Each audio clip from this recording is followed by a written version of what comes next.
പറയുന്നു. നാസയുടെ ചാന്ദ്രദൗത്യം ആർട്ടിമിസ് 2 വൈകും. SLS റോക്കറ്റിൽ വീണ്ടും ഇന്ധന ചോർച്ച കണ്ടെത്തി. മാർച്ചിൽ വിക്ഷേപണം നടക്കുന്നത് ഇതോടെ അനിശ്ചിതത്വത്തിലായി. ഇത് രണ്ടാം തവണയാണ് ഇന്ധന ചോർച്ചയെ തുടർന്ന് വിക്ഷേപണം മാറ്റുന്നത്. ആതിര ജെയിൻ ചേരുന്നു. ആതിര, എന്താണ് സംഭവിച്ചുകൊണ്ടിരിക്കുന്നത്?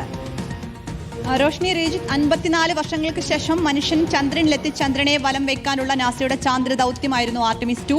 മാർച്ച് 6-ന് വിക്ഷേപണം തീരുമാനിച്ചിരുന്നതാണ്. ഇന്ധന ചോർച്ച കണ്ടെത്തിയതിനെ തുടർന്നാണ് ഇപ്പോൾ മാർച്ചിലെ വിക്ഷേപണത്തിൽ ആശങ്കയുണ്ടായിരിക്കുന്നത്, അനിശ്ചിതത്വം ഉണ്ടായിരിക്കുന്നത്. വിക്ഷേപം മാറ്റിവെക്കുകയാണെന്ന് അറിയിച്ചിട്ടുണ്ട്. ഇത് രണ്ടാം തവണയാണ് ഇന്ധന ചോർച്ച കണ്ടെത്തുന്നത്. നേരത്തെ ഫെബ്രുവരി 8-ന് വിക്ഷേപണം തീരുമാനിക്കുകയും ഫെബ്രുവരി 2-നും 3-നും നടന്ന വൈറ്റ് ഡ്രസ് റിഹേഴ്സലിൽ ഇന്ധന ചോർച്ച കണ്ടെത്തിയതിനെ തുടർന്ന് വിക്ഷേപണം നീട്ടിവെക്കുകയുമായിരുന്നു. ഇപ്പോൾ മാർച്ചിൽ വിക്ഷേപണം നടത്താമെന്നായിരുന്നു തീരുമാനിച്ചത്. ഈ കഴിഞ്ഞ ദിവസം ഈ 20-ാം തീയതി വീണ്ടും റോക്കറ്റിൽ ഇന്ധനം നിറച്ചുകൊണ്ടുള്ള പരീക്ഷണത്തിന് ശേഷം 4 യാത്രികരെയും ക്വാറന്റീനിൽ പ്രവേശിപ്പിച്ചിരുന്നു. മാർച്ചിൽ വിക്ഷേപണം നടത്താമെന്നൊരു കണക്കുകൂട്ടലായിരുന്നു. പക്ഷേ ഇപ്പോഴാണ് വീണ്ടും ഇന്ധന ചോർച്ച കണ്ടെത്തുന്നത്. അതിനെ തുടർന്നാണ് യാത്രികരുടെ സുരക്ഷ കണക്കിലെടുത്ത് വിക്ഷേപണം മാറ്റിവെക്കുന്നത്.